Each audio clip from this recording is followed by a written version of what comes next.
Go. Yeah, good evening and good morning, good afternoon to all our viewers across the world, people who are listening, watching us or viewing us via YouTube channel, and also people on the Facebook, our page, and all social media platforms. You're doing a great work. Thank you for following us, both on Facebook and mostly and also YouTube. I want to say thank you so much. Again, we came back to your sitting room, your office. Some of you are in a bedroom. Some of you are prepared to go to the church for our brother who are advent. Today is Saturday, and we are back to our talk show, Behind the Curtain. And mostly today we came with some most interesting topic, sex, and mostly in Christianity area. I'm not alone. Last time we was with Jojo, and Jojo, you have been commenting now. The next question is ready to answer us today. And also we have Dr. Sarah in the house today. Let's hear Jojo to say hi to our brother and sister. Millions of people are viewing you right now. Yes, hello guys, you're welcome, and we believe that we're going to have a good time, and let's see how it's going to go, and then we see, what will come out of this show. Yes. Yeah, you're welcome, Dr. Fisara. Thanks. Say hi to our people. Hi everyone, how are you doing? It's a pleasure to be here, and I hope we'll be able to answer all the questions that you have prepared. Thank you. So interested. I'm very happy to see you today. Before we start, let me give you a word of knowledge, because that's, I think, it's our food for daily best. One thing I want you to know, you guys, that success is not something you get, but success is something you make. Even marriage, even sex. Let me give it, because we're on the topic of sex. Sex is not something you get, but you make. It's a choice. There's 3 areas in life. That's the 3 C. The number 1 C is a choice. When you want to have a sex, it's a choice. You can decide to be a virgin. You start with a husband, or you give yourself to everyone. You become to whom it may concern. The number 1 C, choice. The second is a chance. So, chance comes, but how have you been prepared? Your preparation determines the choice you have made. Then the third C is a change. So, sex can come in your life, but it's a matter of choice, and that choice will bring you to have a chance, whether you have a sex or you don't have it. The third one is a change. After sex, there is a change. Can you believe that? Immediately you have a sex, there is a what? Change. Do you believe that? Yes. Are you sure? I would never exercise it again. That would No. So how do you know that it changed? Yeah, well, out of like school and learning and science. Oh. Yeah, there is definitely a change in the woman's body, and also, yeah, mostly in the woman's body there is a change. Okay, let's hear from doctor, because she know about this. Because apart from the physical part of it, whether she has did it or not, I don't know. She will tell us. But in a theory part of it, she has some education than me. Me, I'm not a doctor. I don't know much about science. I was good in history. What about you? I was also good in history. So, that's she was good in science. Is it good? What change can it make? Basically, if someone is a virgin, you want to get into the science part of it. Yes. There's a hymen, and once it is broken, sometimes that's why the people can bleed, because that shows that the hymen has been broken. Yes. Meaning someone is not a virgin anymore. And obviously, without another change that can come after sex is obviously the woman could conceive. Yeah. Yes, like fertilization takes place in the uterus and everything, and that's how maybe a baby could develop. So I think that's one of the biggest changes that bring about sex. And I think also psychologically and emotionally, just opening up to someone like that, it could cause a lot of changes as the way you see yourself. It depends, like you said, on the time, on the chance that you got, like maybe you got the chance when you were married. Choice. And the choice, or if you made the choice before you're married, sometimes you could have, or even because of peer pressure, that's when now the psychological changes can come. Some people don't like, everyone is different the way it happens to them. But yeah, I feel like the changes can be physical, spiritual, but also psychological. Wow, so amazing. And I want just to ask you before I go to join you. Many people, when we talk about sex, mostly I'm a pastor, we think of the spiritual part of it, we call it a demon. Is it true? Or when you think, for instance, as a youth, when you dream like he's having a sex with a woman, they say the spirit, that's a spirit of lust or fornication.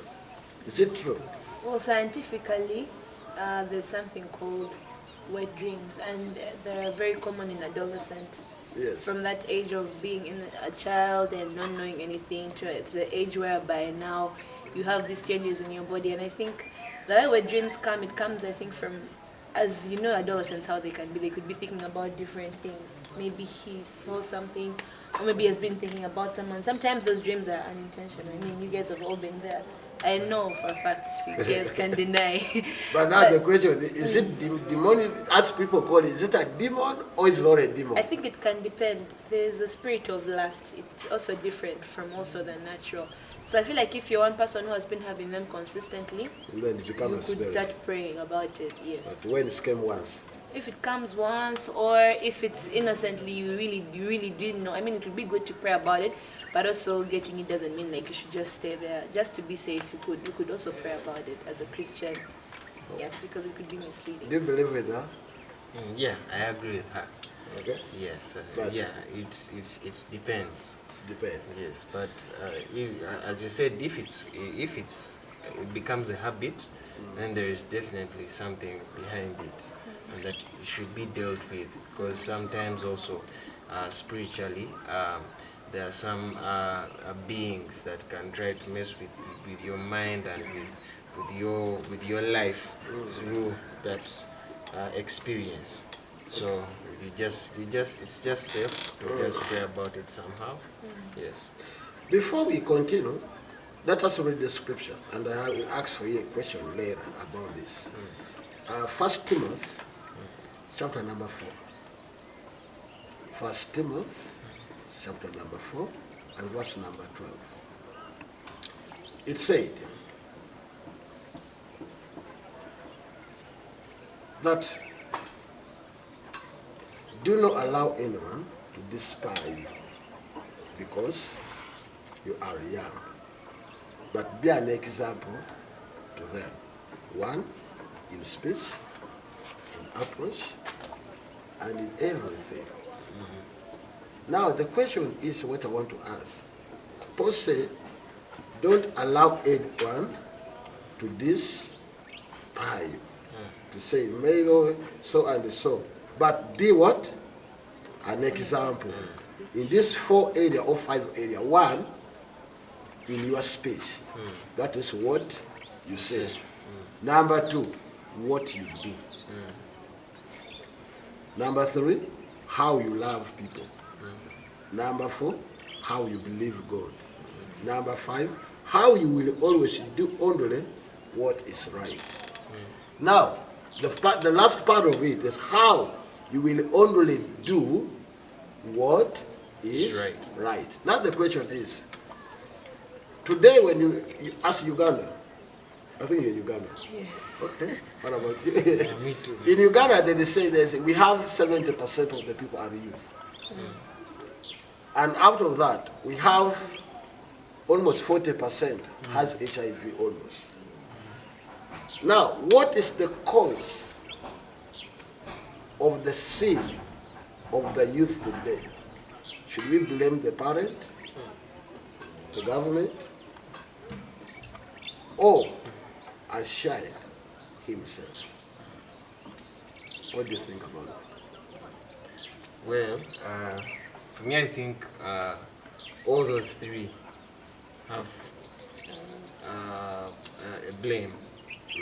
They should be blamed because the parents, they ought to teach their children about some things. They shouldn't shy away from them, because the problem with shying away from such topics is that the child goes outside the parents' protection or the parents' desired maybe like perimeter, whatever the parent had said for them. And they go outside to look for that information, to know about it, or to find out what it really is. And so if the parents have not taken the initiative to talk to their children about such issues, then the world teaches them other way around. So I think the parents should take responsibility, should take up that responsibility to kind of enlighten their children about those things. Then, yeah, even the government itself, has it sensitized enough, about sexually transmitted diseases, or has it sensitized the public enough about the dangers in, early pregnancies Providing and services where the yeah, youth can engage, not to be providing, idle. providing, all those things. Then also, the child himself, because some cases the child has been shown the right way, but you still have a power of choice. You can still choose to do what you have decided to do. So I think all those three entities should be blamed. But now my question will come to Sarah. Today, most people, as a parent, I would say they have not given much of their time to their children. Most of them, the spiritual and the government people. People I saw in the governmental area, for instance, the ministers, the MPs, they're too much involved in the politics and they have no time to their children. The pastors, we are so much in preaching and prayer and fasting, and we have no much time for our children.